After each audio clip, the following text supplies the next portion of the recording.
কিষানুর কাছ থেকে মিঠির প্রেগনেন্সি আড়াল করার জন্য পাহাড়ে নিয়ে যাচ্ছে কমলিনী। হ্যাপি ভার্স 70 দেখা যাবে আজকের পর্বে। বিস্তারিত জানতে ভিডিওতে একটি লাইক দিয়ে পুরো ভিডিওটি দেখতে থাকুন।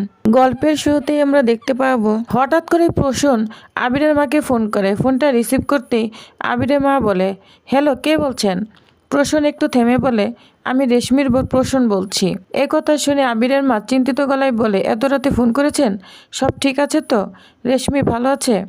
ও কোথায়? তখন প্রসূন অবাক হয়ে বলে, কেন, রেশমি কি আপনাদের এখানে যায়নি? আবিরের মা বিস্মিত হয়ে বলে, না তো, রেশমি এখানে আসেনি। আর ওর তো আমার এখানে আসার কথাও ছিল না। কি হয়েছে? কিছু ঝামেলা হয়েছে? তখন প্রসূন বলে, আমরা আজ একটা অনুষ্ঠানে গিয়েছিলাম। রেশমি একটু আগে বেড়ে গিয়েছিল, কিন্তু বাড়ি ফিরে দেখি ও আর বাড়ি ফিরেনি। যা শুনে আবিরের মা একদম ভয়ে কেঁপে ওঠে।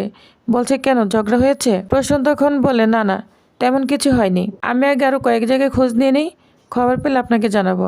তখন আবিরের মা বলে, ঠিক আছে, আমাকে অবশ্যই জানাবেন, আমি খুব চিন্তায় আছি। প্রসূন তখন বলে, ঠিক আছে, এখন ফোন রাখছি।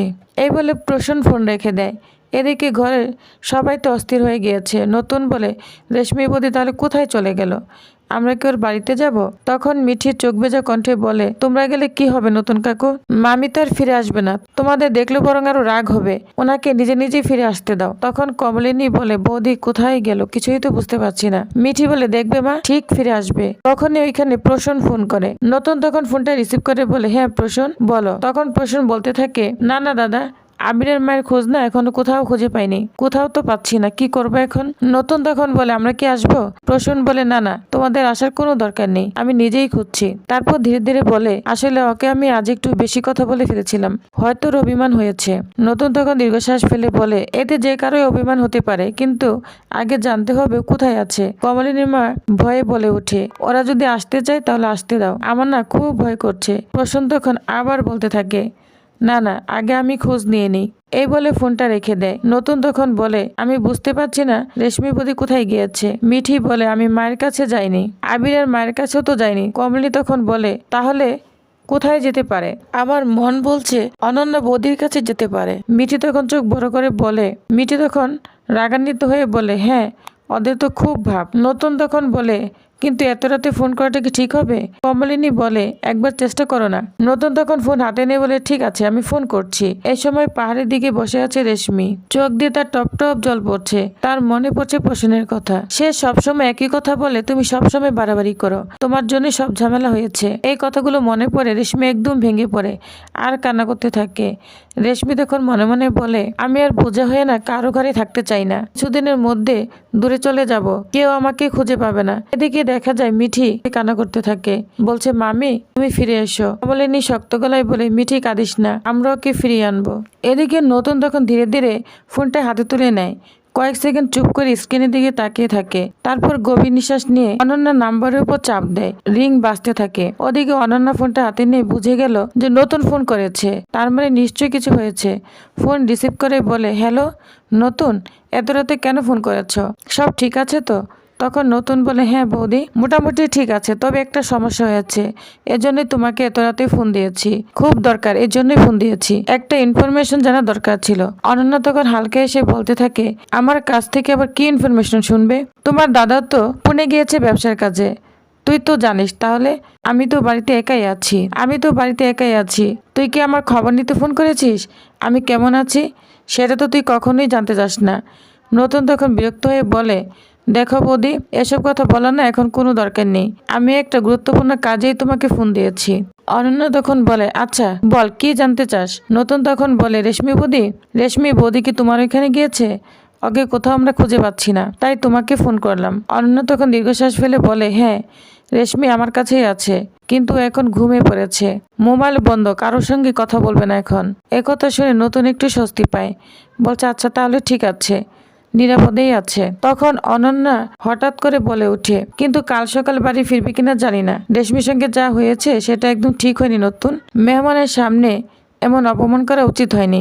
নতুন তখন রাগ হয়ে বলে, বৌদি তুমি তো এখানে ছিলে না, তুমি তো শুধু রেশমি বৌদির কথাই শুনেছ, আমাদের কথা কারোই শুনেনি।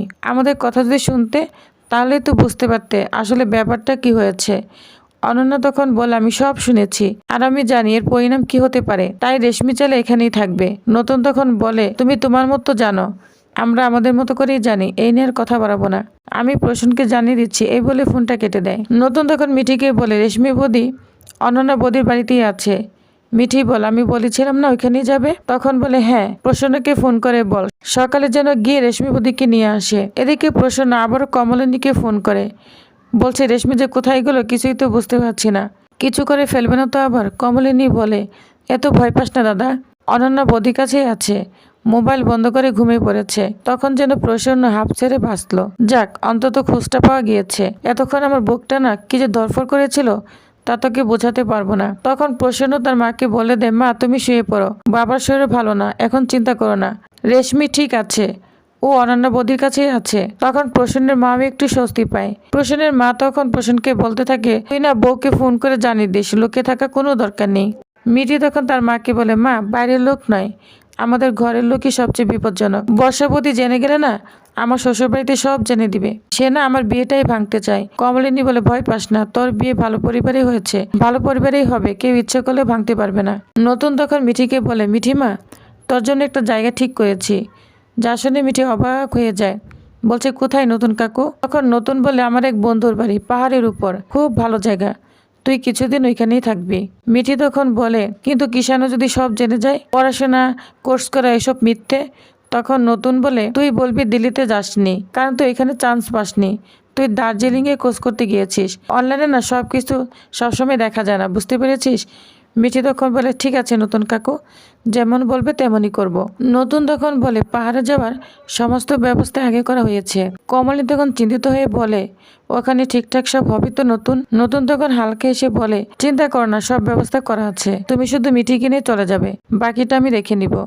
মিঠি তখন ধীরে ধীরে বলে নতুন কাকু আমার না খুব খারাপ লাগছে জানো তো, সবাইকে মিথ্যা কথা বলতে হচ্ছে, কিষান ওর পরিবার এত ভালো মানুষ, ওদের সাথে এমন মিথ্যা বলা ঠিক হচ্ছে? নতুন তখন বলে সব মিথ্যা কিন্তু পাপ হয় না মিঠি, কিছু মিথ্যা মানুষকে বাঁচানোর জন্য বলা হয়, এই মিথ্যা তোকে, তোর বাচ্চাকে আর তোর ভবিষ্যৎকে বাঁচাবে।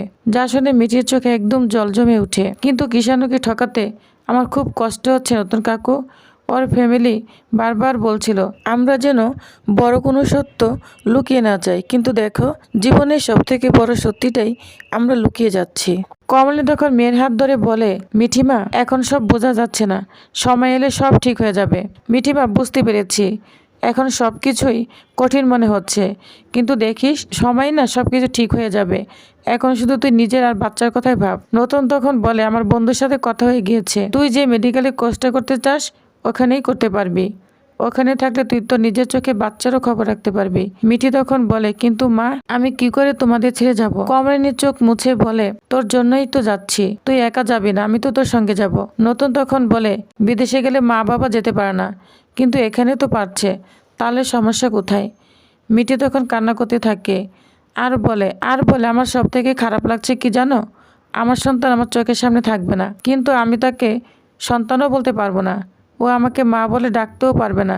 এ কথা বলে মিঠি কান্নায় ভেঙে পড়ে। কমলি তখন মিঠিকে বুকে জড়িয়ে ধরে বলে অনেক মাই আছে যারা সন্তানকে অনাথ আশ্রমে পাঠিয়ে দেয়, আর তুই তো তোর বাচ্চাকে চোখের সামনেই রেখেছিস, ও তোর কাছেই থাকবে। নতুন তখন আবেগভরা কণ্ঠে বলে মিঠিমা আমি তোর জন্মদাতা বাবা নেই ঠিকই, কিন্তু তুই আমার সন্তান, তোকে আমি নিজের সন্তানের থেকেও বেশি ভালোবাসি। মিঠি তখন চোখে আরও জল চলে আসে, বলে যে আমাকে জন্ম দিয়েছে সে তো কোনো দিনই আমার খোঁজখবর নেয়নি, আপনি আমার বাবা নতুন কাকু।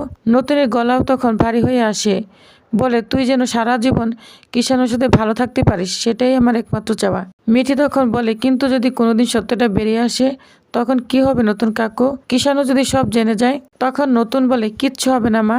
নতুন তখন মিঠিকে শক্ত করে জড়িয়ে ধরে বলে কিচ্ছু হবে না মা, আমি আছি, তোর মা আছে, সব আমরা সামলে নিব। মিঠি তখন কান্না করতে করতে বলে আমার খুব ভয় করছে, সত্যি ভয় করছে। কমলি তখন মিঠির মাথায় হাত রেখে বলে এই সময় ভয় পেলে চলবে না মা, তোকে সুস্থ থাকতে হবে, বাচ্চাটার জন্য তাকে সুস্থ থাকতে হবে। মিঠি ধীরে গলায় বলে, তোমরা যখন আমার পাশে আছো তখন আমার কোনো ভয় নেই, তোমরাই আমার বাবা মা, তোমরা থাকলে আমি সব দুঃখ জয় করতে পারবো। তখন ঘরে যেন নিঃশব্দে কান্নার শব্দ বেশি ওঠে, তিনজনের চোখেই জল। একটা মিথ্যের আড়ালে যেন বাঁচে একটি নিষ্পাপ শিশুর জীবন। তো প্রিয় ভিউয়ার্স, তাহলে আজকের আপডেটটি কেমন লেগেছে অবশ্যই কমেন্ট করে জানাবেন। নেক্সট আপডেটটি জানতে অবশ্যই আমার সাথেই থাকুন। ধন্যবাদ।